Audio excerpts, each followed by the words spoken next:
Hello everybody, welcome back to my channel. Today we're going to be talking about how to choose the right pedal for metal drumming in specific. Let's get into it. So first off, we're going to be talking about double versus single pedal. So if you're going to go along the lines of getting a double bass drum pedal, you're going to be looking for more intricate, faster patterns that are played typically in metal drumming or in just faster songs in general, and it's going to have more intricate foot patterns as opposed to the single pedal. The single pedal is used for more straightforward beats and beats that are more simple on the feet. So I would recommend starting as a beginner, if you are just starting out, to get a single pedal to dabble into foot technique. And so what you guys are looking at right here is kind of a little example of what a double pedal will look like.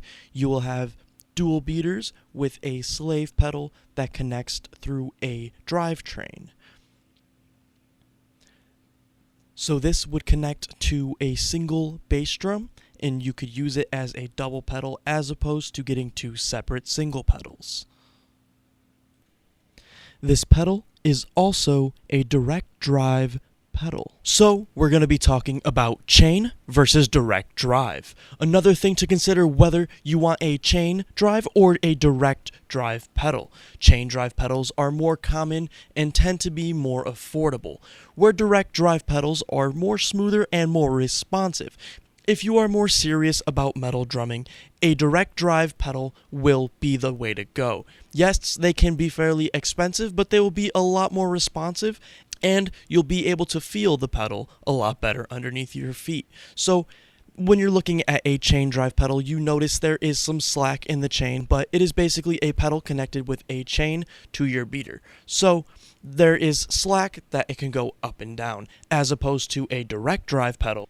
As you guys can see right here, it is just a steel bar that is connecting to the beater head. And there will be a major difference if you do end up switching, so I would definitely recommend starting on the one that you feel like going with. Although you will, if you end up switching, it will be a learning curve to understand direct drive pedal or vice versa on learning chain drive. The next thing is beater weight. Yes, this can impact your playing massively, because if you are playing with a lighter beater, that's going to typically be for faster playing and more intricate patterns, because you're not going to be using as much movement and or muscle.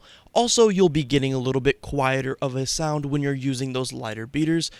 So if you are getting that lighter sound, you're going to either have to resort to putting your microphone very close to the bass drum head or checking out some triggers.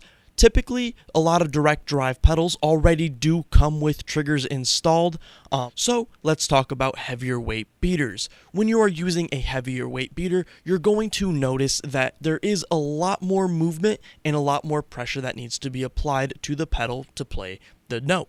So when you're applying a little bit more force to get that beater to move, you're going to notice you're getting very loud strikes and very responsive hits.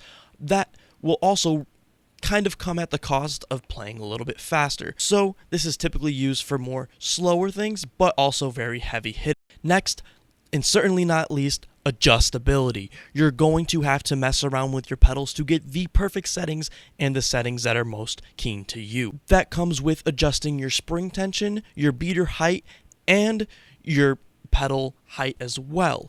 These things are going to massively impact your playing. Typically, I like to have my spring tension a little bit higher, also having my pedal board a little bit higher to feel the pedal a lot better underneath my feet when playing certain techniques such as heel toe or a swivel technique. And also typically, if you are putting your beater a little bit higher up, you're going to notice that you're going to be able to play a lot faster, but with a little bit less control. So those are some things you should definitely keep in mind while shopping around for pedals, as they can massively impact your playing. So it's definitely worth taking the time to consider which pedals are right for you and your drumming path. And as always, thank you for watching, guys. I appreciate it.